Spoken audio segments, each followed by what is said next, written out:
Right? Hey y'all, what's up? And we back. And we back. With another video.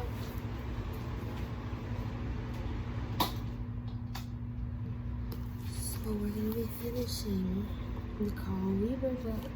I don't know what's going on right now. It says we're gonna start back from Jerome's point of view. I was sitting in the Outback Steakhouse, sipping on a beer and checking out the menu when Freddie Coleman, or as I used to call him, my Thursday afternoon sponsor, walked into the restaurant. I gave him the once-over, checking him out from head to toe, but I waved him over to the booth. Freddie was a short, dark-skinned man in his mid-30s and built like a brick shithouse. As always, he had a fresh cut and was meticulously dressed in designer suit accessorized by tasteful gold and diamond jewelry. He made a small fortune in the computer software industry, and he wanted everyone to know it. I loved watching when he entered the room, because he reminded me of a modern-day George Jefferson. Freddie didn't walk, he strutted for everyone to see.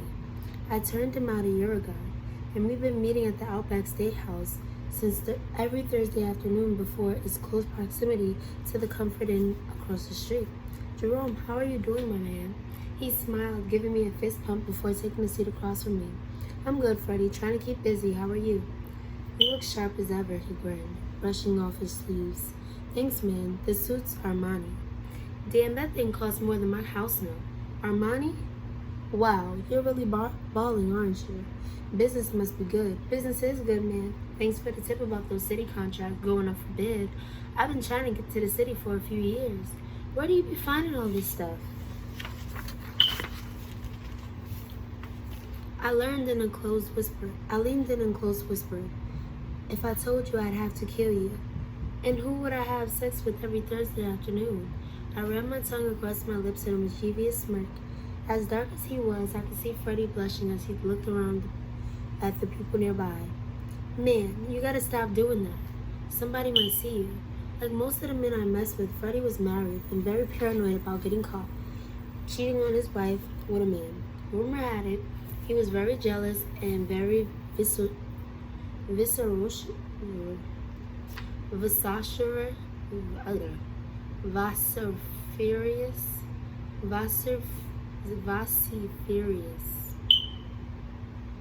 I don't know.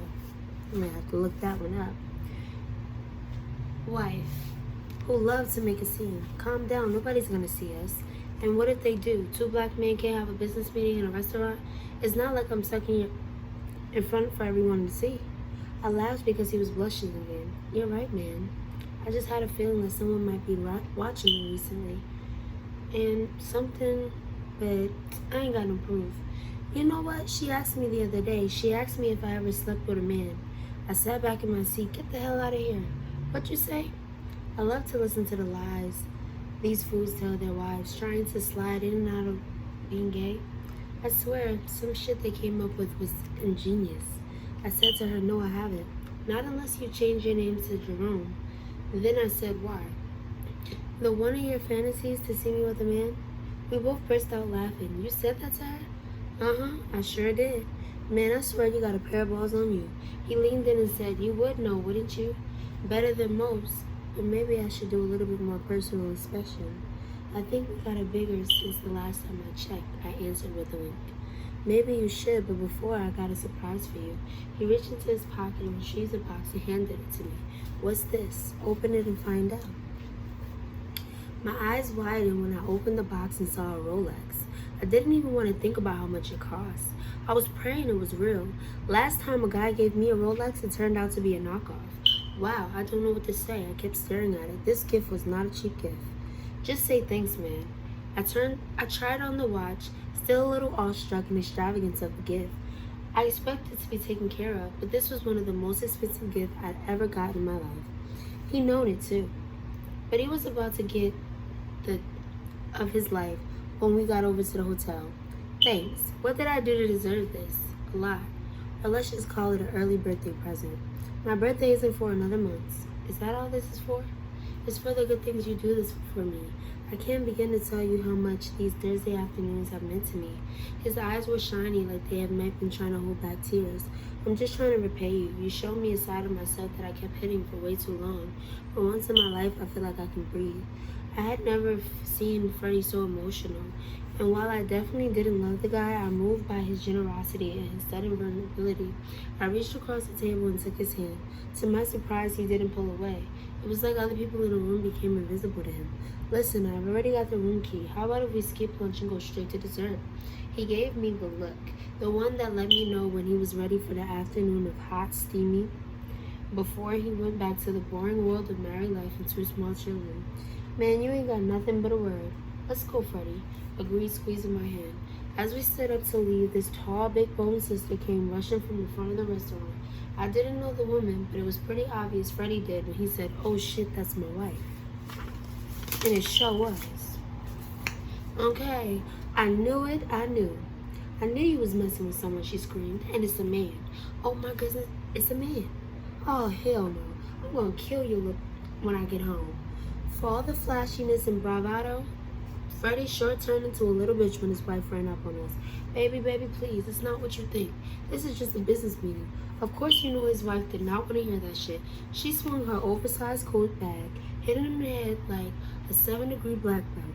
I don't know what she had in the bag, but I could see the knots swelling up on Freddie's forehead in a matter of seconds. He looked scared to death, and he wasn't waiting for another blow to connect. In a flash, he was out. I had never seen someone move that fast, but believe it or not, her big ass was right on his trail. Baby, stop, please. Baby, please, he muttered, ducking and dodging the purse as he ran around the island of boots. Jerome, will you please tell this woman this is just a business meeting? What are you going to do with her, sissy? She stopped for a split second and turned to me. This woman was as tall as me and almost twice my size. I weighed 220 pounds. The way she was looking at me and breathing all heavy like a raging bull reminded me of my new personal rules. Stay the heck away from people's domestic battles. It's safer that way. I come to the conclusion that the last year of my last attempts of Lorraine to leave her husband ended up me being the bad guy, not to mention losing my job and my best friend. In this particular case, Freddie's linebacker wife was so mad I might lose my life. So I glanced over at Freddie and said, "Man, I'm sorry, but you're on your own." That's what I said. She screamed and took off after poor Freddie again. It got to the point where I sat in the booth again, shaking my head, and I heard the people at the table commenting. The two of them looked like they were a new version of Laurel and Hardy's comedy show. You think you can make a fool out of me? I don't think so, she shouted, continuing to pound Freddie over the head. She finally grabbed the poop out and pooped out by Freddie's collar, smacking him up a couple times before dragging him out of the restaurant. Damn, I've seen these whippings before, but I ain't seen one like that for decades. I guess I wouldn't be seeing Freddie anytime soon. Oh well, at least I got my Rolex on my wrist. Why didn't you help your little friend? I heard a familiar voice and froze. He sounded so smug and self-satisfied. I had no doubt that his presence at the scene of this fiasco was no coincidence. I looked in the direction of the voice, wishing I was imagining things, but there he was. My worst nightmare. The man who caused me so much drama in my life. His name was Peter, and he was a freelance investigative reporter for most of the Central Virginia newspapers. I turned his ass in about a year and a half ago. He's been stalking me ever since. I put it on his ass so good, the fool packed his shit and moved out of his wife's house and kids to be with me. The crazy thing is, we only had once. Don't get me wrong, I had a good time with him. And this white boy was real easy on the eyes. He looked like George Clooney, but he was talking some good, crazy love shit.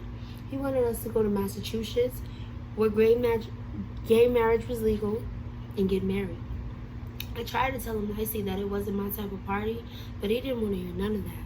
I really think he snapped. For the last year and a half, he'd been using investigative skills and resources to ruin my relationship. You told his wife where to find us, didn't you? Peter nodded, looking smug as he slid into the booth to sit across from me. You're a creature of habit, Jerome. Why are you doing this to me? Let's not play stupid, all right? You know why I'm doing this, and you know how to stop it. Can't you see I don't want you? That's because you're not trying to want me. I told you before, if I can't have you, nobody can. I mean that, Jerome. Eventually, I'm going to be the last man on earth when it comes to your choices in men. And we both know Tiger Woods ain't got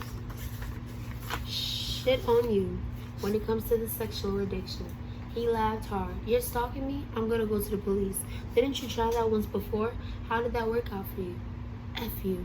When I gone to the police, they had told me that they could do nothing and that I could press charges for it.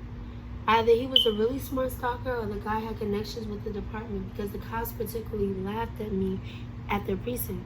He had the audacity to pick up my beer and take a swig. That's exactly what I want you to do. You know, if you were effing me, you wouldn't have all these problems. What did you say? I saw you go over there and get a room. Why don't we put it to good use? No need for you to waste good money. Any chance you ever had is gone. The glare I gave him, laced with so much hate as if looks could kill, Peter would have turned to dust right on the spot. So leave me the F alone. I can't leave you alone. I'm in love with you. So get used to me, because I'll be around a lot more. I stood up to leave, and Peter threw one question my way. Oh, by the way, is Freddie Big Papa? Peter had been trying to figure out who Big Papa was ever since the stupid receptionist at my former job let the cat out of the bag and said someone named Big Papa was very important to me. It was driving Peter's super sleuth ass crazy that he couldn't be able to dig anything up on Big Papa. But I had done everything that I could not to let it happen. Living in a gated community definitely helped. The guards at the booth had a photo of Peter with specific instructions that he never be let into the neighborhood. We never went into public together, and Big Papa let himself into my neighborhood with his own key.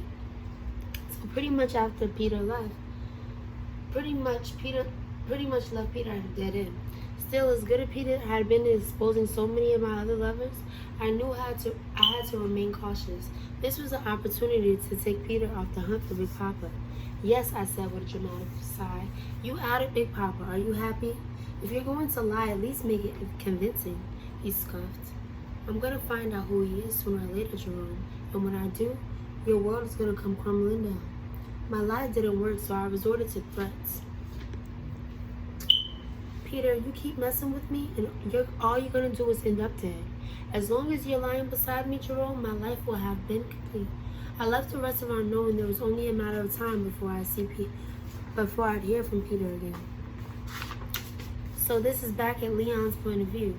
I sat back in my chair, nervously tightened my grip on Lorraine's hand when Roberta walked into the room. This wasn't one of my usual Thursday afternoon sessions with my streak. No, today was the day that she was going to hypnotize me. I was dreading it, but I knew it was important. I tried to get to the bottom of my issues if I wanted to keep my marriage. Roberta turned to my wife and smiled.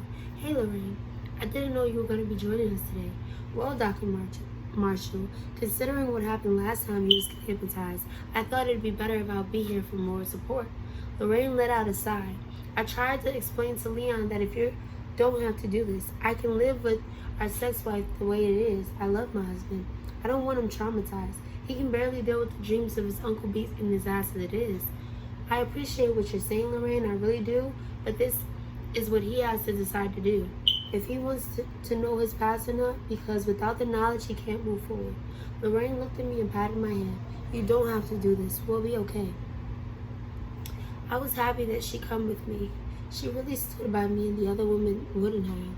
But no matter what she said, no wife would deal with this forever. Yeah, I do. You can say whatever you want, but as long as you're going to be happy with half a man, I need to know why this is happening to me, Lorraine. I need to know why I'm behaving this way. Why am I so... I don't know. Maybe the doctor can help me figure out a way to fix it. I can't live like this. Well, with that being said, are you ready, Dr. Marshall? Gave me an encouraging smile. Yeah, I'm as ready as I'll ever be. I glanced at my wife, almost hating letting go of her hand. My legs trembled, but I knew I had to go back and forth with it and face this challenge. If I didn't fix my problem, I would never be this wonderful woman I would never be the man this wonderful woman I married deserved. Lorraine, I think it would be a little easier for Leon to concentrate if you're not in the room. The slightest distraction and he may not go under. Lorraine glanced at me and I nodded. Okay, but Leon, honey, if you need me, I'll be right out this door. I know Big Sexy, and I love you for it. He calls her Big Sexy. I love you too. I watched my wife walk out the door and sat halfway back in the chair trying to relax. I still didn't understand how this whole hypnotism thing worked, but he sure as hell did, and that creeped me out. Maybe some memories are better off buried. Roberta dimmed the lights, then walked over and sat in the chair next to me. Just relax, Leon. Loosen your hands, take a deep breath. She began in a soothing voice. I unclasped my hands, which I hadn't released since they were clenched into fists. Sit back in the chair and let it recline until you're comfortable. I did as I was told. I felt like I was standing on the edge of a steep cliff, not knowing whether I should jump. It was now or never, and I couldn't go on living this way. Do you remember how we did this last time? She whispered. Uh-huh. How the hell could I forget? I could still feel the string from my strap my uncle used to beat the crap out of me. It was something I had successfully blocked out of my psyche until we unearthed it during psychosis. But now it would never leave me. I was terrified knowing that I might be preparing the dredge of some painful memories now. She began speaking slowly. I want you to listen to my voice. Block out everything but my voice. Can you do that? I nodded my head. Good. Now I want you to close your eyes. Take deep, slow breaths and relax. I closed my eyes and tried to slow breathing. Now we're going to go on a little trip back in time. A happy trip to see your Aunt Barbara. You want to see your Aunt Barbara, don't you? You want to relive those good times you shared, right? Good. Now I want you to count backwards slowly with me. 10, 9, 8, 7. We spoke in unison. By this time I made it to 1. I was completely relaxed. Leon, can you hear me? Roberta's voice sounded like a faint echo. Yes, I can hear you, but you seem so far away. That's okay, just listen to my voice. I want you to think about your aunt. Roberta's voice droned on. I want you to think about the time she made you happy. Your mind should be clearer now. You should be able to remember. Now go back in your mind and think about the time with your aunt. All of a sudden, I was 13 again. My body was hurting me all over, and I could feel the welts on my back starting to swell from the leather strap my uncle had beaten me with. He was cursing my name while I cowered over in the corner, waiting for the next blow. It never came because from nowhere, my Aunt Barbara threw her body in front of me, shielding me from his wrath. She had never done that before, but I was so thankful and surprised. Leave this boy be, Charles. You're going to kill him with the strap. Better he be dead than tell me no to anything, my uncle shouted. Now you can stand in the way if you want, but you best have that yard work done before I get home. Yard work? What was this all about? He woke me out of my sleep and damn near beat me to death because I didn't cut the grass. The door slammed a few seconds later and my aunt said, I tried to hold back tears, but it didn't work. Once I saw Aunt Barbara's tears, the waterworks were unstoppable. For 10 minutes, we held each other and cried. I hate him, I finally yelled. Hate is a very strong word, my aunt said. She got up and walked to the cupboard, bringing back a familiar jar filled with the white cream. You don't hate him. I do hate him. Don't say that, Leon. Your uncle loves you. He has just a strange way of showing it sometimes. Hold on. I'm sorry, Auntie, but if he keeps beating me like this, I have to leave. I got no reason to stay. Unless I want him to kill me. She turned around and began tenderly applying the cream with the welts on my back. And with one by one, I felt self-relaxing. Thank you. You're welcome, baby. Just make me one promise. What is it? Please don't leave me. I can't promise that, Aunt Barbara. This man means to kill me. No matter how kind she was, I didn't know how much more of my uncle's abuse I could take. It wasn't the beatings. The man was just a control freak who wouldn't let me off of the property. Sometimes I felt like a slave put on earth to cater to him. Aunt Barbara was as quiet and gentle. She spoke gently and stroked my back. Finally, she spoke so quietly I almost didn't hear her. Well then, baby, I guess I'm going to have to give you a reason to stay. She placed a hand over my shoulder and turned me around.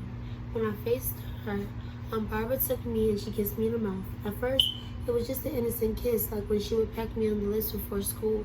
But then all of a sudden, she pushed her tongue into my mouth. This felt strange. I never kissed a woman like that before. Never even thought about it. All I ever cared about was playing ball and riding a bike. I was old enough to know that what she was doing was not something an aunt usually would do with her nephew. I thought for a moment that I had to stop her, but this was Aunt Barbara, and I trusted that she would never do anything to hurt me. Besides, while my mind was trying to process what was happening, my body had begun to respond, and it was feeling good. Before I knew it, I started tonguing her back and was kissing her passionately. But I had seen people do it on the soap operas. When we broke a kiss, mine was stiff as a board. She smiled at me in a way that made me feel like a man, not her nephew. I really wasn't sure about how I felt about that, so she sent me into the room to get ready for school. Then that's when I heard Roberta's faraway voice calling me. I opened my eyes and turned around. I was disoriented, but I was no longer at Uncle Charles and Aunt Barbara's house. Where am I? You're safe, Roberta said. You're in my office. I was looking for Aunt Barbara, but I couldn't believe what I just recalled. But I knew it was true, and that was how things had happened. You okay? Do you remember what happened? Roberta said. I see you're a little flustered. Oh my God, yeah, I remember what happened, but I'm not sure I want to believe it. What do you mean? My uncle was physically abusing me, but my aunt was always my comforter, my protector. But there was something else. I stopped myself from explaining further. It wasn't like I could just blurt out the fact that I had just relived my first kiss with a woman. The woman turned out to be my aunt. Even if it wasn't my blood relation, it wasn't right. What is it, Leon? I think I know why I like big women, and I don't want Lorraine to know. Okay, so that's it for today. We're going to start on chapter 7 and 8 another day. I hope you guys enjoyed chapter 5 and 6. Yeah, I think we're in chapter 5 and 6. So I want to just give you guys a little sneak peek of chapter 7 because I know y'all like just finished already. I hurried out of Marty's pawn shop just as Lorraine reached the sidewalk in front of her office building.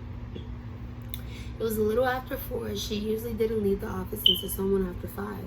Thankfully, I had spotted her through the picture window just as Marty and I were finishing up my gun transaction. Once again, I was hoping to get her to sit down and talk to me. I was sick without her. I just knew in my heart that if I couldn't get her alone for 10 minutes, I could convince her we could be together. Unfortunately, I quickly found out I wouldn't get a chance to talk to her at all. Because just as I was about to cross the street, Leon pulled up in a black Mercedes truck. Damn it. What the hell was he doing here? It was Thursday. He wasn't supposed to be at his shrink's office for a half an hour. After sneaking around with Lorraine for the better part of a year, I probably knew Leon's schedule better than he did. For Tuesday and Thursday therapy sessions to Saturday night poker games, his Sunday morning golf outings, I always knew when Lorraine would be free to him. At least until now. I thought my blood would boil as I watched her get in his truck and lean in for a kiss. She kissed him deeply just as she used to do me as I pick her up for our mini rendezvous. I wanted to run across the street and confront them both, but then I realized once they saw me, all Leon had to do was pull away from the curb and I'd be left standing there like a fool. Instead, I turned around and walked to my car. I drove around the corner so I could follow them. The first stop they made was at Leon Strink's office, where they both got out and stayed a little bit more than an hour. I guess they were doing some type of couples counseling. Leon didn't look too good when they came out, and I was surprised that Lorraine had jumped into the driver's seat. A few minutes later, instead of heading home, they got into the I-64 East. I hung back about 5 cars behind them for 25 minutes, wondering where the hell they were going. By that time, I wasn't sure I was following them in the first place. I was actually embarrassed when it dawned on me that my behavior was bordering obsessive. I wasn't the type of guy, at least I hadn't been before Lorraine broke my heart. I just wanted to turn around and look at the signs that indicated that we were about 15 miles outside of Williamsburg. That's when a knot formed in my stomach. I had a strong suspicion that I knew exactly where they were headed. No, she wouldn't take him there. She wouldn't do that to me, would she? I raced ahead of them, pulling into Kings Mills Resort and Spa a good to 5-10 minutes before they would. If I was right about their destination, I avoided the valet parking, which I knew Lorraine would insist on, and pulled into self-service parking lot. It would give me a clear view of the entrance in the main building. I was still holding out hope that they were going somewhere else, but I doubted it. Like me, Lorraine loved everything about this place. I found Kings Mill in Spa online where we were dating. It was the first place that we ever went overnight together.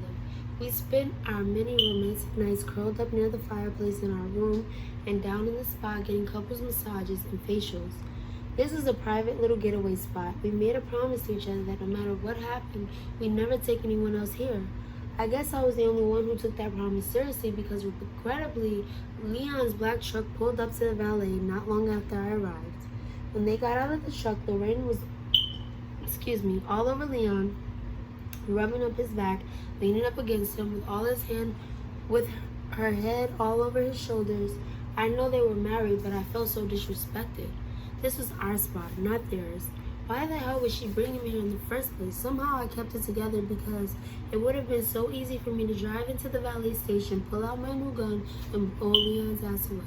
I singled out Leon because I didn't think I could ever harm a hair on Lorraine's head. I loved her too much for that. A few minutes later,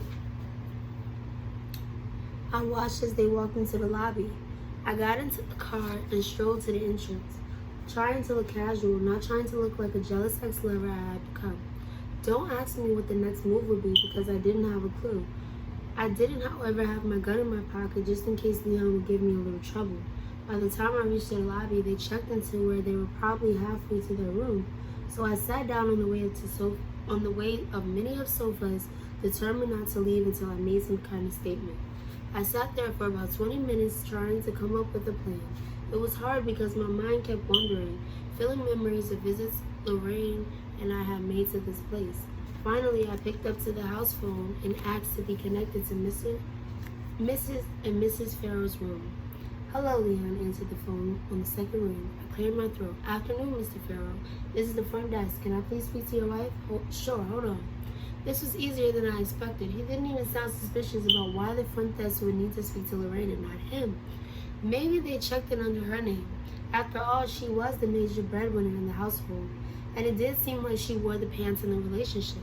When Lorraine came on the line, though I understood why Leon wasn't surprised, it was not for the reason that I thought. "Well, that was the first," she said. "I had called down a few seconds ago. I was hoping to schedule a couple's massage." I paused for a bit, feeling the jab of her words. She was scheduling a massage for her and Leon. This was a romantic weekend, all right. But as far as I was concerned, she was with the wrong man. I realized I better speak up quickly or my chance would be lost. "I'd love to schedule you for a massage. Oh, and I just happen to have an opening right now. Why don't you come down to the lobby so we can get started right away?" She didn't answer right away. She didn't answer immediately. I hadn't had any effort to disguise my voice, so she was probably in shock once she realized who she was speaking to. The fact that she didn't immediately hang up and gave me hope and made me feel bold. "You can leave your husband upstairs. Our couple massages are sold out." "I see," she said, and then her voice trailed off like she had no idea what to say, especially with Leon standing in the corner of her room, probably right next to her. "Why don't you come down to the lobby, or should I come up to your room?" She finally found her voice. No. I'll be down for another credit card for you." "I'll be waiting." I hung up the phone feeling satisfied. I saw Lorraine step into the elevator. From the look on her face, it was clear that she was nowhere as near happy as I was to see her. Lorraine's eyes searched the lobby until she found me sitting on the sofa. She had this tigeress look, as if she was going to tear me apart with her bare hands. I actually found it rather sexy, to be honest with you. Lord, what would I have to do to get her hands pawing all over me? She pointed at me and gestured for me to follow her as she walked over to the corridor away from the lobby.